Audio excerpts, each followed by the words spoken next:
Bien, hermano, vamos a dar comienzo a nuestra clase de escuela dominical. Yo quiero invitarles a que busquen en el libro de Apocalipsis, el capítulo 19. Apocalipsis, el capítulo 19, y vamos a estar leyendo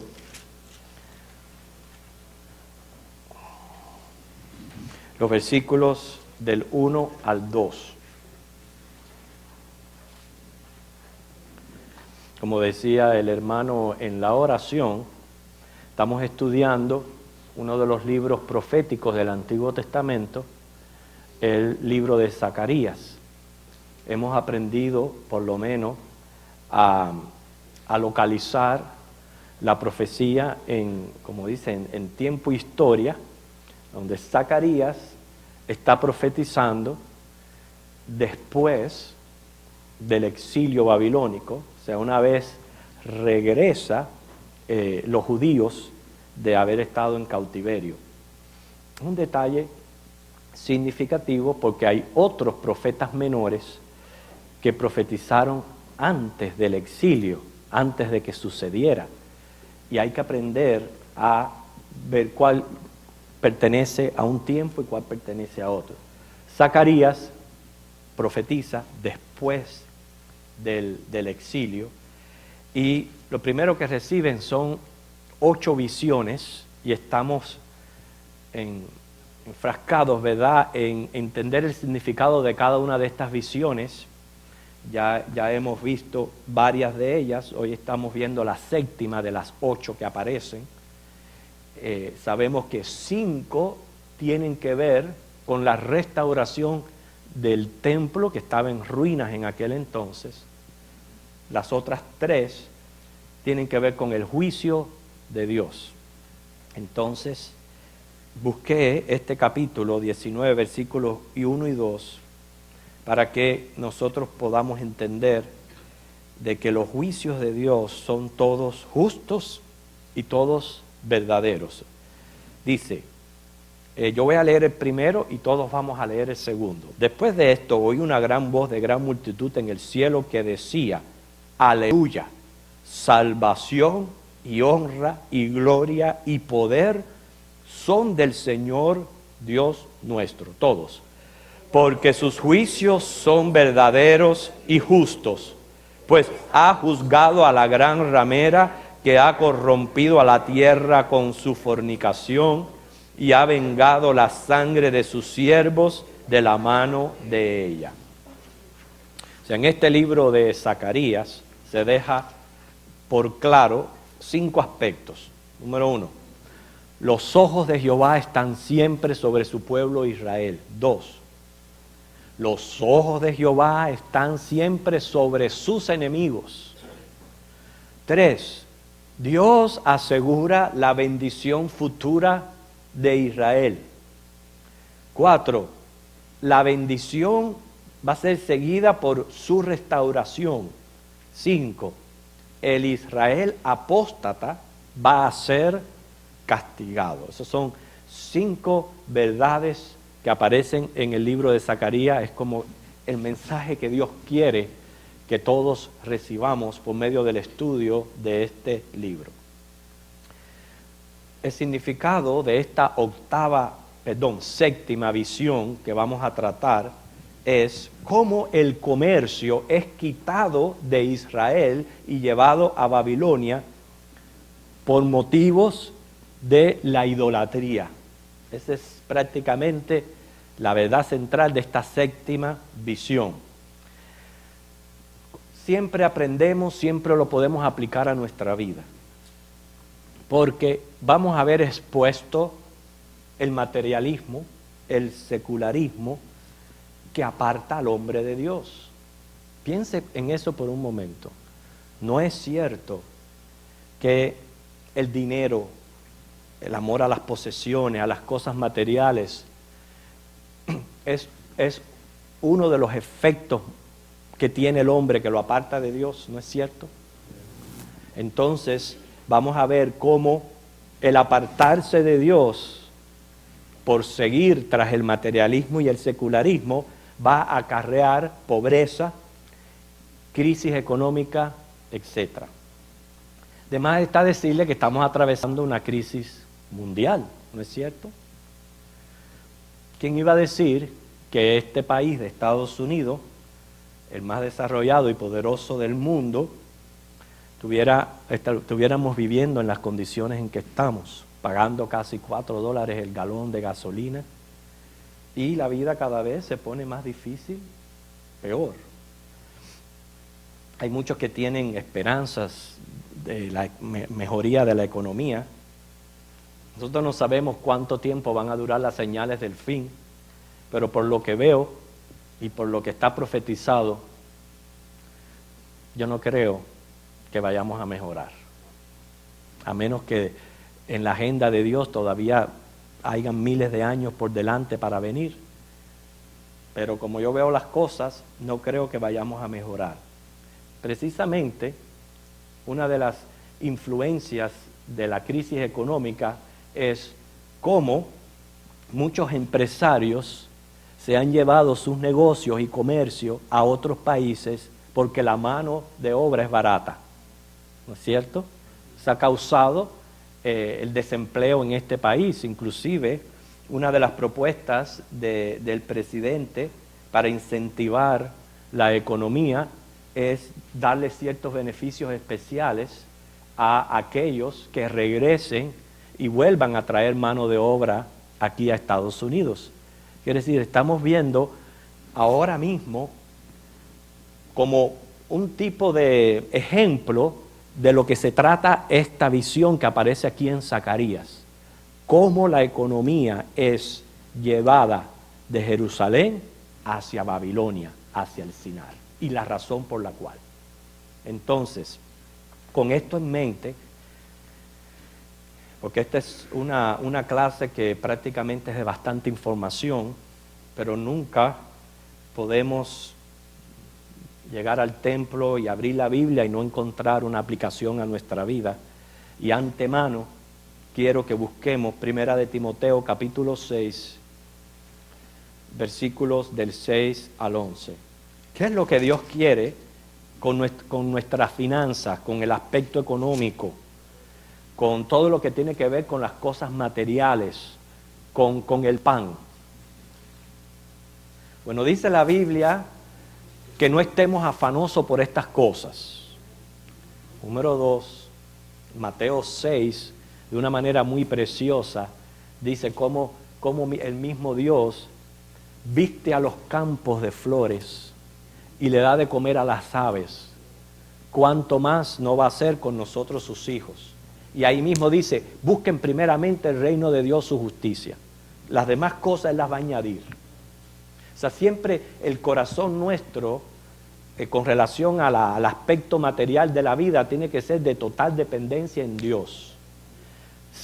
No importa la clase social, sea uno rico, clase media o pobre, todos tenemos que depender de Dios, porque Él es el que enriquece, Él es el que empobrece, Él es el que da. Y cuando se trata del dinero, miren lo que dice aquí 1 de Timoteo capítulo 6, versículo del 6 al 11. Alguien que lea bien. ¿Quién quiere leer? 1 de Timoteo 6, del 6 al 11. ¿Quién le gustaría leer? ¿Ok? ¿Sí? ¿Te quiere leer, Lucía? Bueno, póngase en pie y lea. Pero gran ganancia es la piedad acompañada de contentamiento, porque nada hemos traído a este mundo y sin duda nada podremos sacar. Así que, teniendo sustento y abrigo, estemos contentos con él, porque los que quieren enriquecerse caen en tentación y lazo, y en muchas codicias necias y dañosas, que hunden a los hombres en destrucción y perdición, porque raíz de todos los males es el amor al dinero, el cual, codiciando algunos, se extraviaron de la fe y fueron traspasados de muchos dolores. Wow, tremenda lección que nos da el Señor ahí con relación al dinero. Fíjense lo que nos dice. Nosotros tenemos que estar contentos con el sustento diario. En otras ocasiones lo he dicho, si Usted tiene, ¿cuántas cosas? Comida, techo, abrigo. Ahora le estamos añadiendo a eso un carro. Un carro. Usted es una de las personas más que pertenecen a la clase rica del mundo, del planeta. Si usted tiene esas 4 cosas: techo, abrigo, comida y un carro. No vamos a añadir más cosas. Usted es una de las personas más ricas del mundo. La Biblia dice: estate contento con el sustento, porque cuando usted, por perseguir el dinero, el materialismo, la opulencia y todo eso, se aparta de Dios, está cometiendo una de las necedades más grandes que se puedan cometer. Dice ahí: nada hemos traído y nada nos vamos a llevar. Así que con esto en mente, vamos entonces a leer la visión que está en nuestro libro de texto, que es Zacarías, capítulo 5, versículos del 5 al 11. Ustedes me siguen con la vista, yo le voy a dar lectura, que nuestra hermana Ginny no está aquí. ¿Ya lo tienen? ¿Sí? Bueno, fíjense. Y salió aquel ángel que hablaba conmigo y me dijo: alza ahora tus ojos y mira qué es esto que sale. Y dije: ¿qué es? Y él dijo: este es un efa que sale. Además dijo: esta es la iniquidad de ellos en toda la tierra. Y he aquí, levantaron la tapa de plomo, y una mujer estaba sentada en medio de aquel efa. Y él dijo: esta es la maldad. Y la echó dentro del efa, y echó la masa de plomo en la boca del efa. Alcé luego mis ojos y miré, y he aquí 2 mujeres que salían y traían viento en sus alas, y tenían alas como de cigüeña, y alzaron el efa entre la tierra y los cielos. Dije al ángel que hablaba conmigo: ¿a dónde llevan el efa? Y él me respondió: para que les sea edificada casa en tierra de Sinar, y cuando esté preparada, lo pondrán sobre su base. Esta es una de las porciones bíblicas que usted lee y dijo: ¿y qué quiere decir eso? No entiendo nada.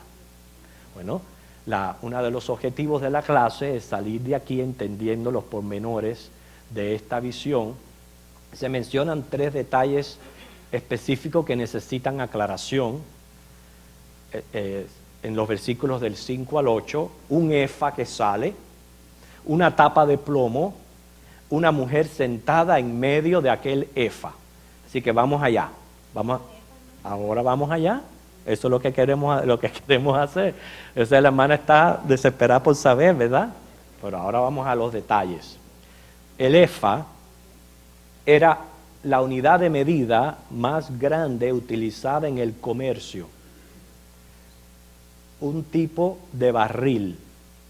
O sea, era una medida que se conocía como el efa, repito, la más grande utilizada en el comercio. Ahora no piensen en barril como esos grandotes donde mueven las mercancías y eso. No se trata de eso, porque tiene una medida específica. O sea que el efa era una medida de áridos para granos. ¿Okay? Se trata de la 10ª parte de un homer. Y ahora usted dirá, ¿qué es un homer? Homer es otra medida que aparece en la Biblia. Homer es equivalente a 60 galones. Quiere decir que se trata de una vasija con capacidad para 6 galones. O, si usted prefiere conocerlo en líquidos, equivale a un vato de líquido o a 10 gomer. Un gomer son 2.2 litros. Así que prácticamente caben 22 litros aproximados en el efa.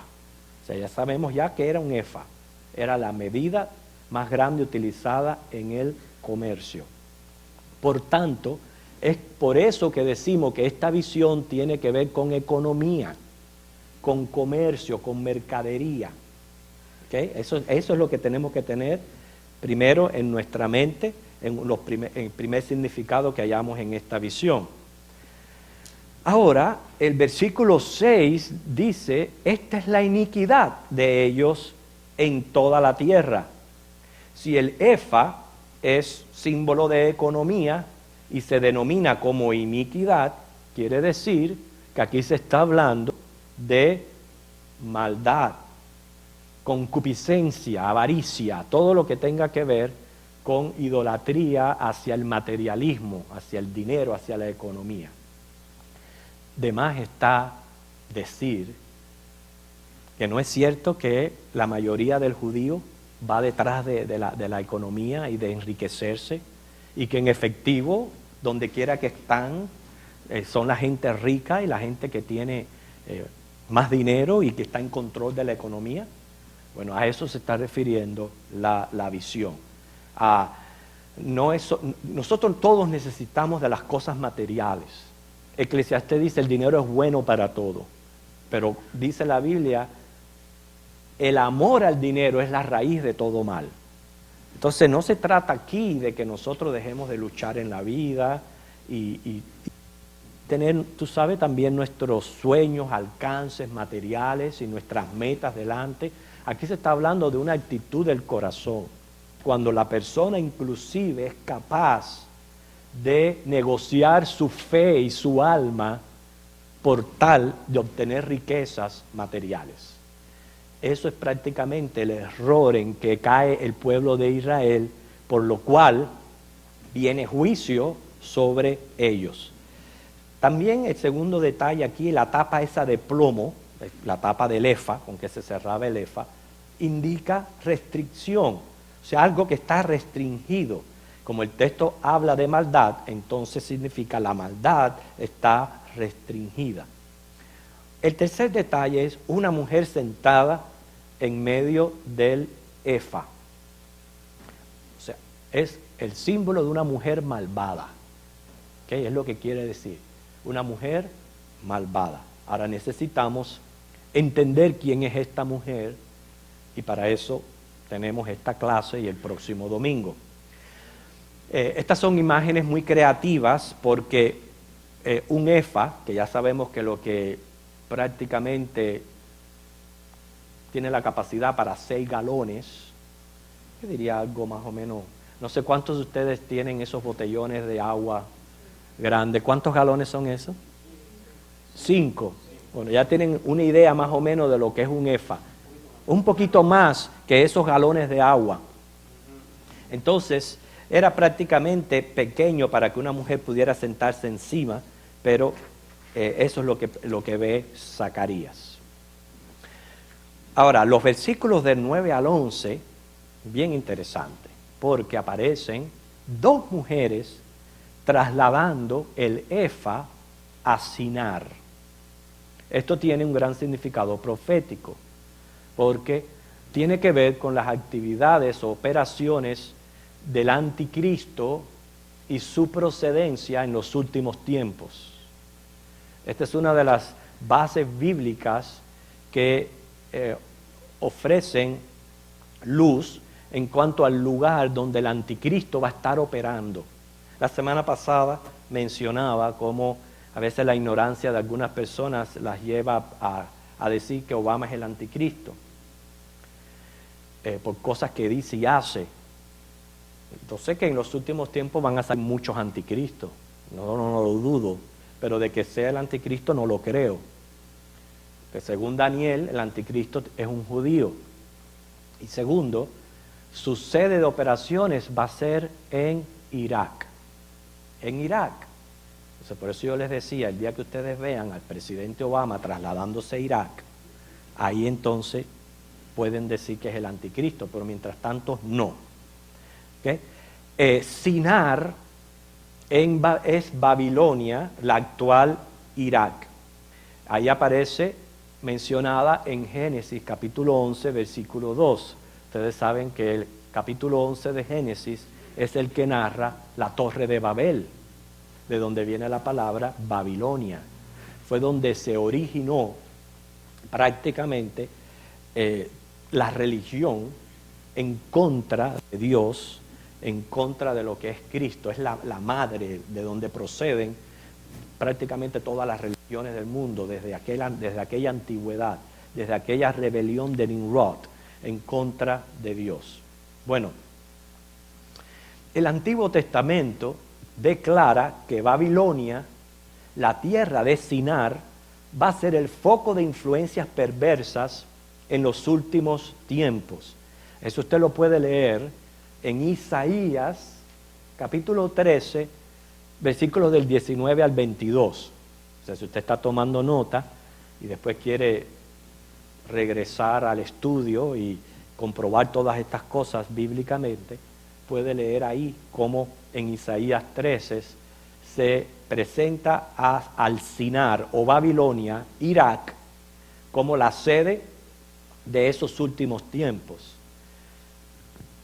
Pero esta profecía sí la queremos buscar. Isaías 14:4. Isaías 14, versículo 4.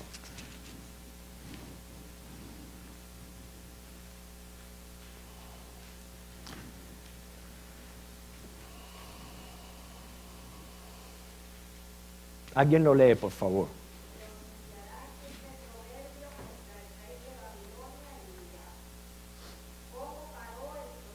El opresor. Ok, fíjense, ahí se menciona al rey de Babilonia. Este mismo capítulo 14, los versículos del 12 al 15, hay una referencia a Satanás. ¿No es cierto? Es una de las profecías, aparte de Ezequiel, que se usa para describir el pecado original de Satanás. Como dice, ¿cómo caíste del cielo, oh lucero, hijo de la mañana? Cortado fuiste por tierra, tú que habitabas a las naciones, tú que decías en tu corazón, subiré al cielo en lo alto, junto a las estrellas de Dios, levantaré mi trono, en el nombre del testimonio me sentaré a los lados del norte, sobre las alturas de las nubes subiré y seré semejante al Altísimo, mas tú derribado eres hasta el Seol, a los lados del abismo. Ahí es una referencia a Satanás. Entonces, este rey de Babilonia no puede ser otra persona diferente. Tiene que ser Satanás. Entonces, a lo que se está refiriendo es al anticristo. Al anticristo encarnado, al diablo encarnado, que va a ser prácticamente rey de Babilonia, o su sede de operaciones va a estar ahí en este lugar. El Apocalipsis no va a describir algo diferente o va a alterar las profecías. Las profecías tienen que ir en acorde unas con otras y no pueden haber dos individuos soberanos, no pueden existir dos ciudades donde este soberano haga su sede en la misma área al mismo tiempo. O sea, el anticristo encarnado va a hacer su sede en Irak. Eso sí, después, debido a las guerras, él se va a ver obligado a regresar a Palestina a establecer su cuartel general entre Jerusalén y el Mediterráneo. Eso lo dice Daniel 11:45. Pero esta misma cita de Daniel menciona al rey del norte, o sea, siempre al norte de Israel. Y lo que queda al norte de Israel es Irak. Ahora, ya sabemos la tierra del Sinar no es otra que Babilonia. Babilonia hoy es Irak. Es en Irak donde el anticristo va prácticamente a establecer su centro de operaciones, aunque después se vea obligado a moverlo hacia el mar Mediterráneo. ¿Okay? Eso lo tenemos claro, porque ahora hay que entender la visión, porque estas dos mujeres se llevan el efa hacia la tierra del Sinar. Okay. Buscándole un cumplimiento profético textual, porque eso es lo que nos hemos enfrascado a través de cada visión. No solo es entender qué propósito tenía Dios al dar una profecía por medio de Zacarías a la gente de ese tiempo, pero hallarle siempre el doble cumplimiento, o sea, un cumplimiento escatológico hacia el futuro. Bueno, esta particularmente, a pesar de que en los días de Zacarías no regresaron todos los exiliados que fueron llevados a Babilonia, sino aproximadamente unos 50,000 judíos, no se puede hallar un cumplimiento profético textual, no se puede hallar. Y es aquí ahora donde yo les voy a hacer, como dice, que se rompan la cabeza. ¿Ok? Está muy clarito el por qué no se le puede hallar un cumplimiento profético textual, sino que su cumplimiento es escatológico, es hacia el futuro. Entonces, ¿por qué podemos afirmar eso? A ver, ¿quién se atreve a decirlo? Ustedes se van a dar cuenta de muchos detalles importantes al estudiar la Biblia.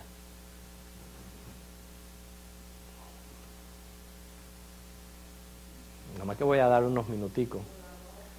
¿Cómo? No. A ver.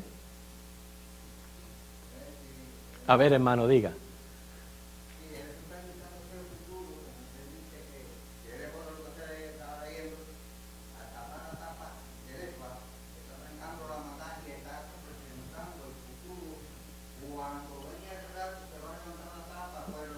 No, no es la razón. Fíjense la pregunta, ¿por qué no podemos hallarle un cumplimiento textual? O sea, aplicado a esos días en ese momento. No. A ver, hermano Carmelo. Sí. Ok, pero todavía no me responden la pregunta. Ya les voy a decir. Porque, y es ahí donde es importante cuando nos localizamos en el contexto histórico. Babilonia ya había pasado. ¿No es cierto? Ya estaba el imperio persa. Porque fue el imperio persa precisamente quien dio el decreto para que los judíos regresaran a Babilonia, pudieran construir su templo, y Zacarías está profetizando en esos tiempos.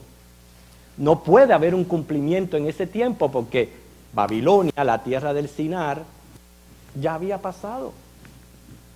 Estaban en medio del imperio persa. Por eso es que siempre ahora su cumplimiento tiene que ser solamente señalando todo lo que ustedes dijeron hacia el futuro, hacia un cumplimiento. O sea, no nos podemos volver locos a decir por qué aquella gente estaba recibiendo esta profecía y qué podían aplicar a ello. ¿Entienden lo que les estoy diciendo, el punto de vista que les estoy diciendo?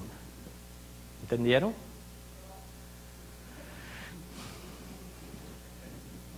El Efa no podía ser llevado a Babilonia porque es que de Babilonia habían acabado de venir.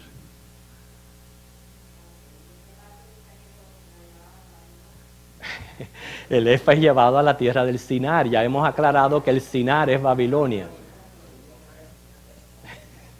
¿Entendieron ahora? Bueno, mira, es simplemente un detalle para que ustedes entiendan que a la hora de estudiar la Biblia, qué importante es tener todos estos datos presentes, datos históricos, ubicarse en tiempo y espacio, como dice, para poder entonces interpretarlo correctamente. Entonces, si el cumplimiento es escatológico, ese debe de ser ahora nuestro enfoque en ver qué es lo que significa esta visión. Okay. Esta profecía tiene que ver con los capítulos 17 y 18 de Apocalipsis. A menudo mal interpretado, a menudo, inclusive mal aplicado, los capítulos 17 y 18. Durante la gran tribulación, Dios va a lidiar con el pueblo de Israel, especialmente después del primer periodo de 3 años y medio.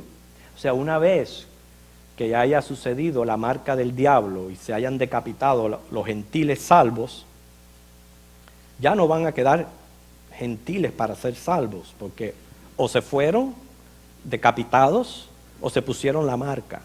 Eso es obvio. Que si el anticristo está imponiendo su marca, el 666, usted o se la pone o no, ¿cierto o no? Si se la pone, no es salvo. Y si no se la pone, le cortan la cabeza.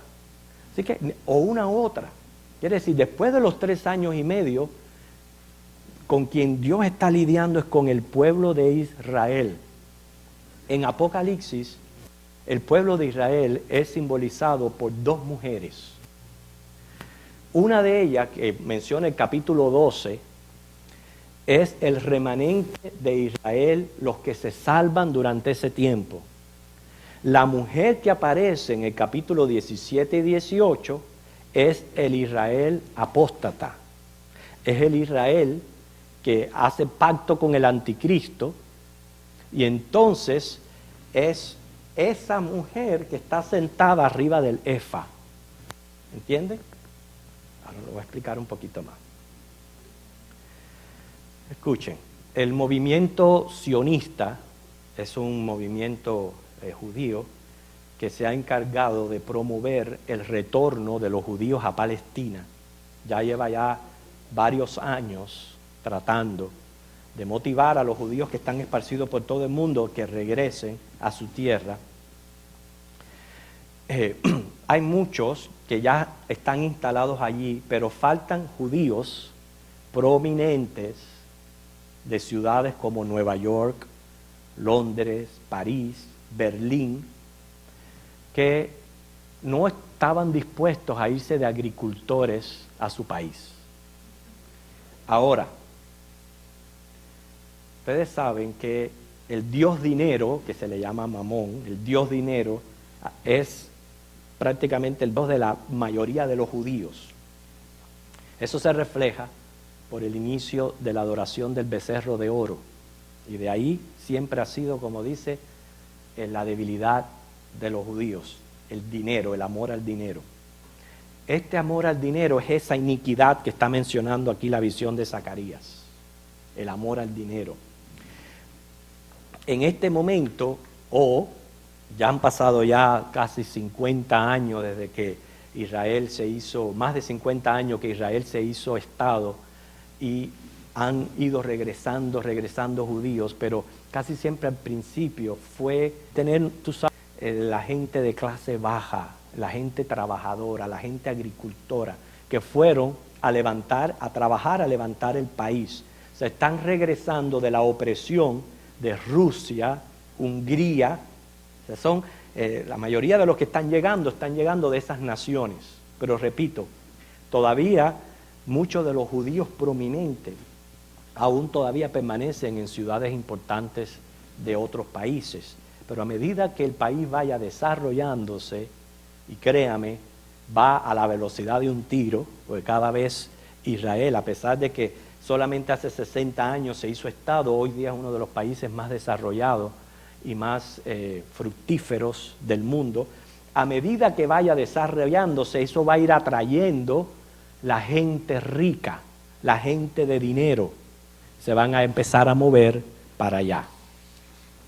Lo que está diciendo aquí Zacarías con esta visión es, si el efa está representando el comercio y la mercadería, la mujer, y es maldad porque es amor al dinero, codicia, y la mujer es Israel, lo que dice ahí, que durante la gran tribulación, estos judíos prominentes, gente rica, van a coger así sus negocios y se lo van a llevar a Irak.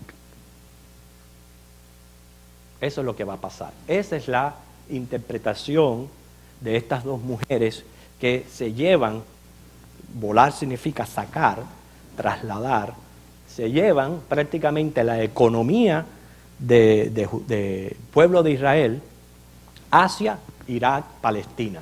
Y ahí es donde va a ser el vínculo con el anticristo,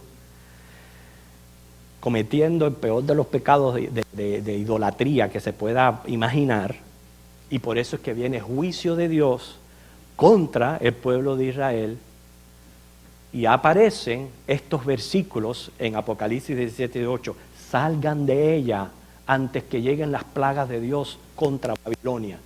Quiere decir, una invitación al judío a que salga de Irak, porque viene juicio de Dios contra este país específico. O sea, de eso se trata Apocalipsis 17, Apocalipsis 18. Entonces, haciendo un pequeño resumen, y si ustedes tienen duda, pregunten, pero lo importante es que salgamos de aquí conociendo el significado de esta visión.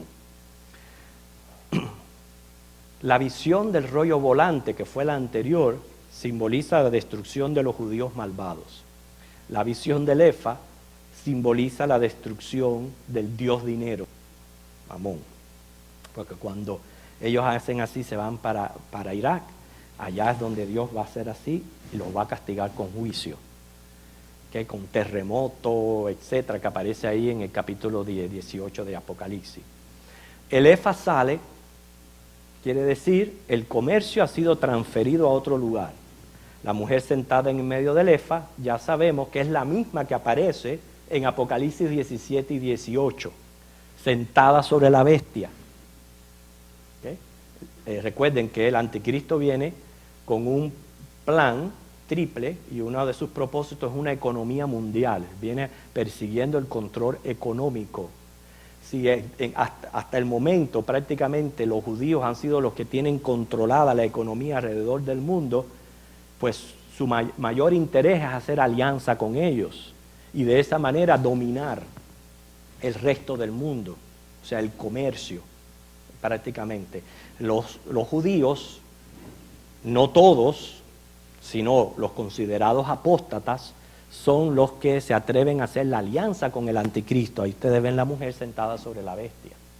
Es decir, en vez de estar descansando y confiando en Dios, está descansando y confiando en la bestia, en el anticristo, para poder suplir sus necesidades económicas.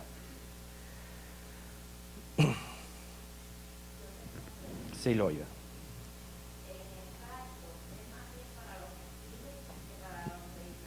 No, el rapto no podemos considerarlo para gentiles, es para la iglesia. Y de la iglesia forman parte gentiles como judíos. No. Sí.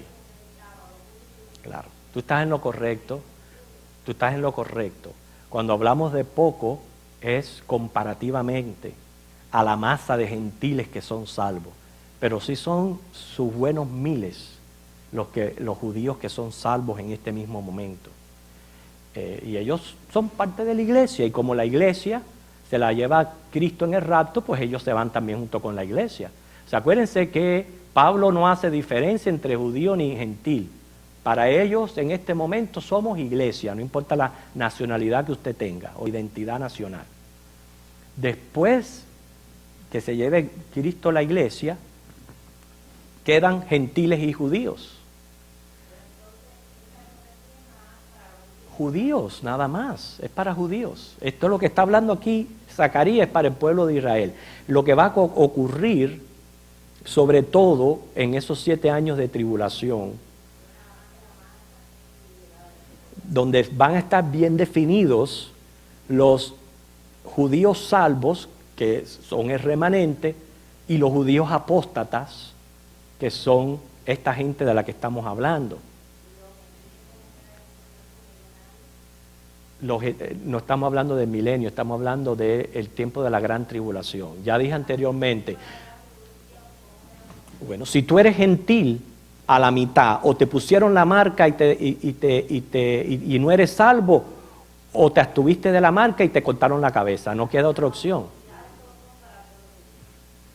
Aquí Dios está tratando, sobre todo después de la mitad de la gran tribulación, con la nación de Israel. Ya no hay judíos, ya no hay gentiles con quien tratar.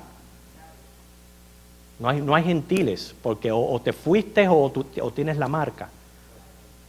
¿Okay? Usted tenía una pregunta, hermano. Mi pregunta es, sabemos que nos dividimos en judíos y gentiles, a la vez que aceptamos al Señor somos la iglesia, pero bien, ese pueblo judío que ha aceptado a Cristo, que le llaman mesiánico, Sí. esos son los judíos mesiánicos que se lanzaron. Sí. Los dos. Ok, todo eso es otra cosa completamente aparte. Estamos hablando de los mesiánicos, es los que aceptan. No lo compliquen tanto, hermano. Cristo viene a buscarse su iglesia. La iglesia es todo aquel que ha recibido a Cristo como Señor y Salvador. No importa que sea gentil, no importa que sea judío o lo que sea. Es a eso los que viene a buscar Cristo. Y a ellos pertenece. Ellos, claro, ellos se identifican como mesiánicos, porque igual que nosotros nos identificamos como bautistas, ellos son mesiánicos, pero somos de la iglesia de todas maneras. Sí. Ok, no quiero entrar ahí. Número uno, no tengo mucha información, y segundo, no tiene que ver con la clase. Si tuvieran un poquito más empapado, le diría. La palabra ortodoxo tiene que ver con doctrina, con dogma, con seguir reglamento, pero no quiero entrar en eso porque ni estoy empapado ni es el tema de clase. Sí, ok. Pero después, amor, yo le puedo explicar a usted personalmente. Sí, dígame.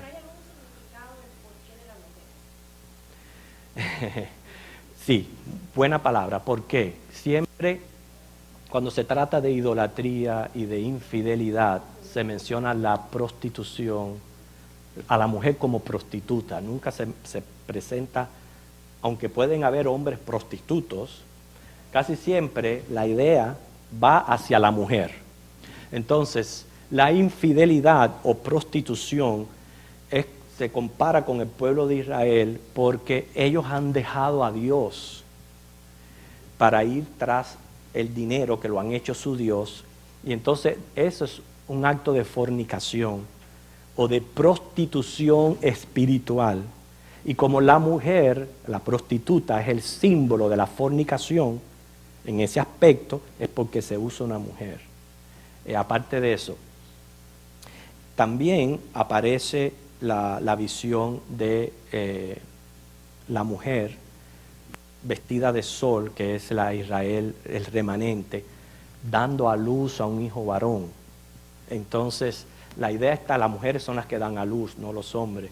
O sea, la idea está de dar a luz significa reconocer a Cristo como Señor y Salvador. O sea, esos son los aspectos que se tienen en cuenta, el por qué se usa una mujer como símbolo. Pero ya saben, si ahora les pregunto, vamos a preguntarle.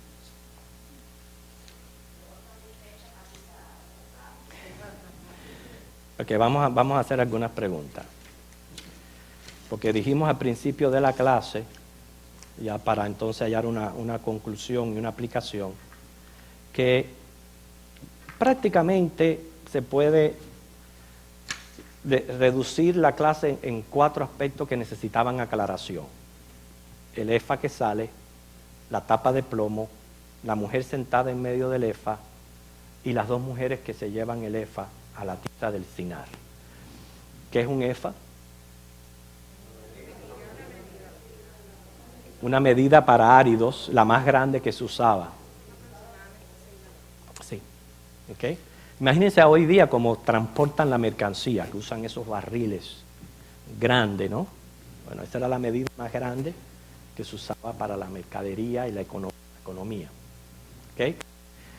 2, la tapa de plomo. Restricción. ¿Ok? Quiere decir que Dios va a estar en control y va a restringir ese contenido que había allá adentro. Él está en control de la economía. Y Él a veces va a usar las crisis económicas como medida de juicio. Yo pienso personalmente, eso es lo que está experimentando este país. No tiene otra respuesta. Este país se ha desbocado tras el materialismo, el secularismo, y Él ha hecho del dinero su Dios. Y esta crisis que estamos todos viviendo y sufriendo no es más que respuesta a esa tapa de plomo que Dios ha puesto sobre la economía, restringida, escasa. Una economía que se ha vuelto iniquidad y maldad. ¿Por qué? Por la avaricia, la codicia de tener y tener y tener, aunque le vende el alma al diablo. Ok, entonces ya están entendiendo esas partes. La mujer sentada en medio del efa, ¿quién es? Sí, pero ¿a quién está simbolizando aquí? A Israel. Ok. Sí, está bien. Y Israel, acuérdense siempre, porque la semana que viene vamos a estudiar a esa mujer sentada sobre la bestia. Esta clase requería dos secciones. Israel en Apocalipsis aparece por dos mujeres, la del capítulo 12 y la del capítulo 17 y 18. Esta mujer sentada en el efa es la del capítulo 17 y 18, que lo vamos a estudiarlo más la semana que viene. ¿Qué significa que las dos mujeres se llevaron el efa a tierra del Sinar? Cuando usted oiga Sinar, ¿qué sabe qué es? Babilonia o no, Irak. Right, muy bien. Que el efa se ha llevado a Irak, ¿qué significa?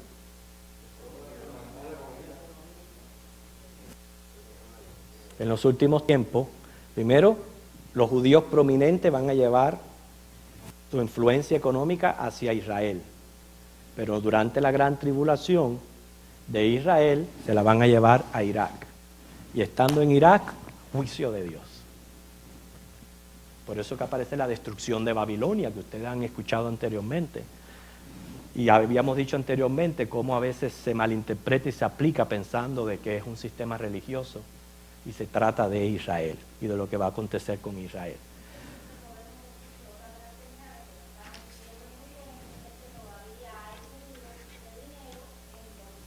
Claro.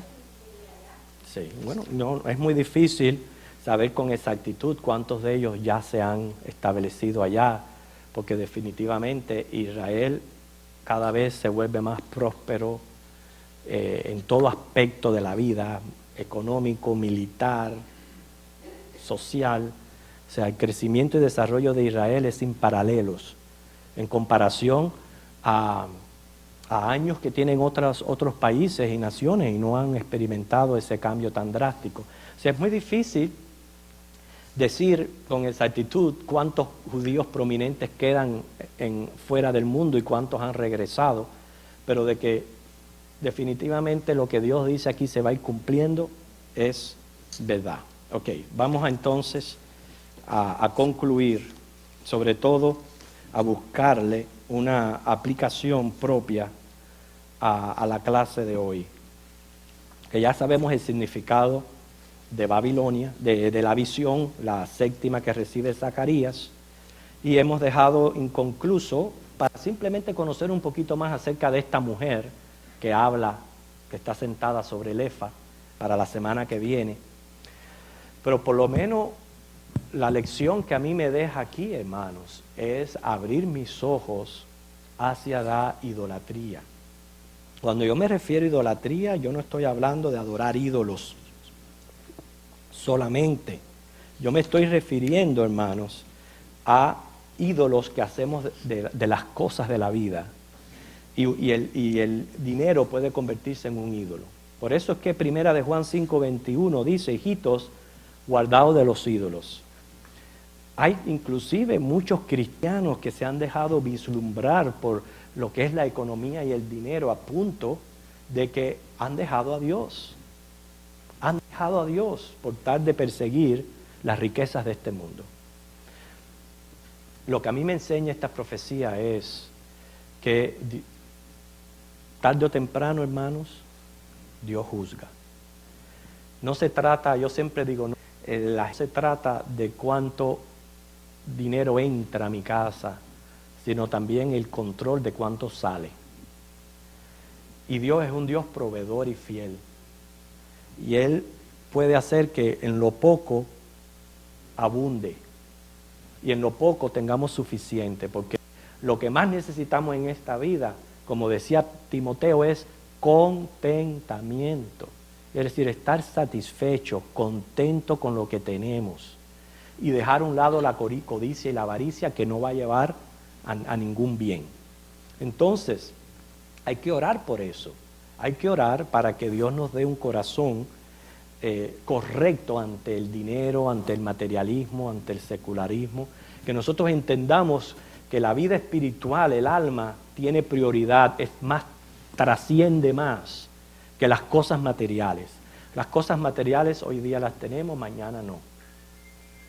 Y el mismo Timoteo lo dice, nada trajimos a este mundo, nada nos vamos a llevar. Lo más importante es mi alma.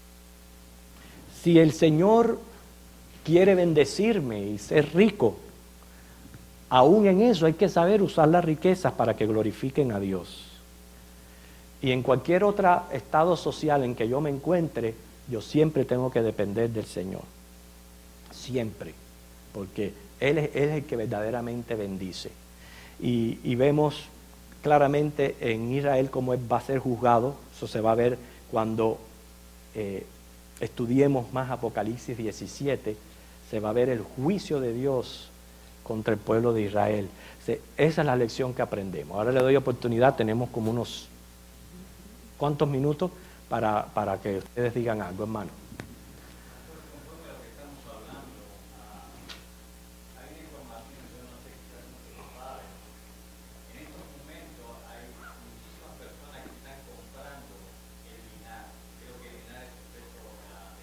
Uh-huh.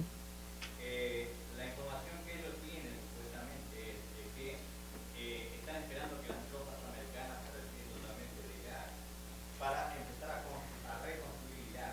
Sí.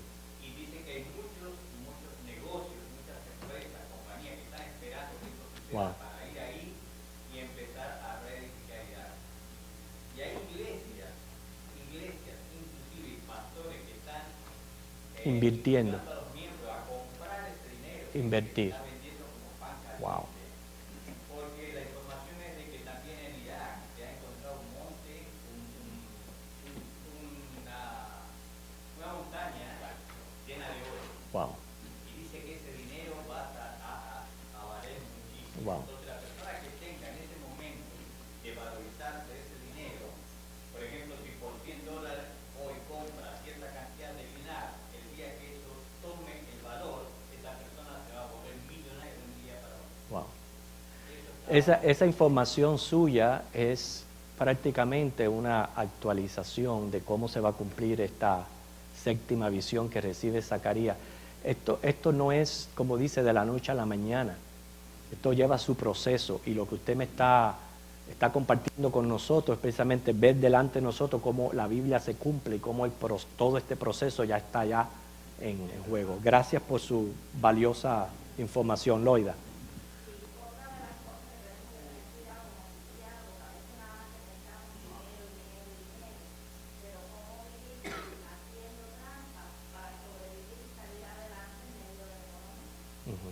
Sí, en esas son de las maneras. Hay muchas maneras que el hombre deja de depender en Dios, y hay que tener cuidado en cuanto a eso. ¿Alguien más que quiera decir algo, hermano?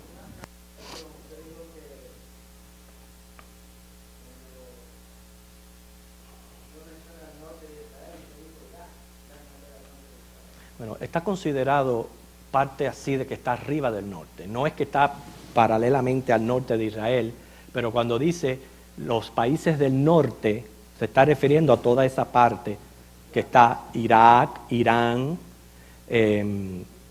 Turquía, toda esa parte que está arriba, quiere decir arriba de Israel, no necesariamente que está colindando con Israel, pero sí queda al norte.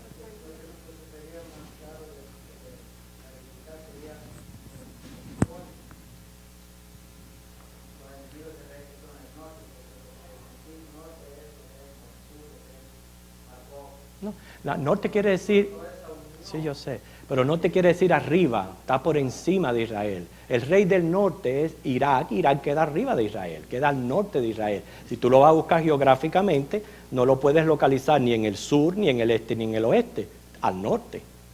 Por eso es que se le llama, bueno, noreste, pero está, déjame decirte, Edward, es Daniel quien dice el rey del norte, no soy yo. A ver, hermano Julio.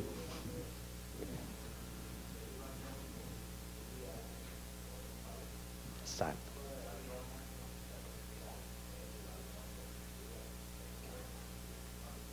Exacto. Ok, eso es un detalle, es interesante también, pero es la Biblia la que dice el rey del norte. Algo, pero busquemos más bien algo de lo que podamos salir de aquí, de lo que podamos haber aplicado en nuestra vida. ¿Qué es lo que yo puedo aplicar a mi vida con relación a lo aprendido? Depender de Dios, ¿verdad? Otra cosa, cuidarnos del materialismo que hay a nuestro alrededor, esa influencia materialista, Edward. A pesar de la crisis que estamos viviendo.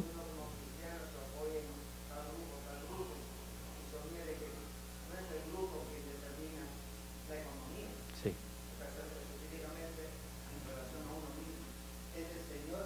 Amén. Lo mejor que podemos hacer en estos tiempos, ya que se habla de inversión, es invertir en el reino de los cielos. Es lo mejor que podamos hacer. Ok, ya la última palabra, Edward.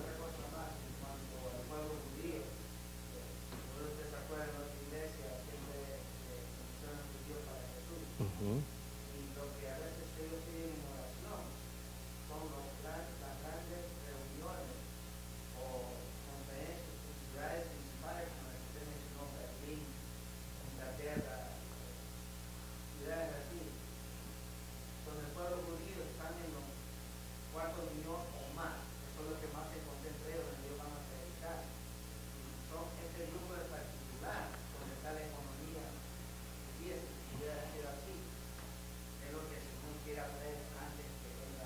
Amén. Ok, nos ponemos en pie. Recuerda, la semana que viene vamos a hablar un poquito más acerca ya de esta mujer, específicamente como la menciona Apocalipsis 17. Oremos. Te damos, Señor, gracias porque tú eres dueño del oro y la plata.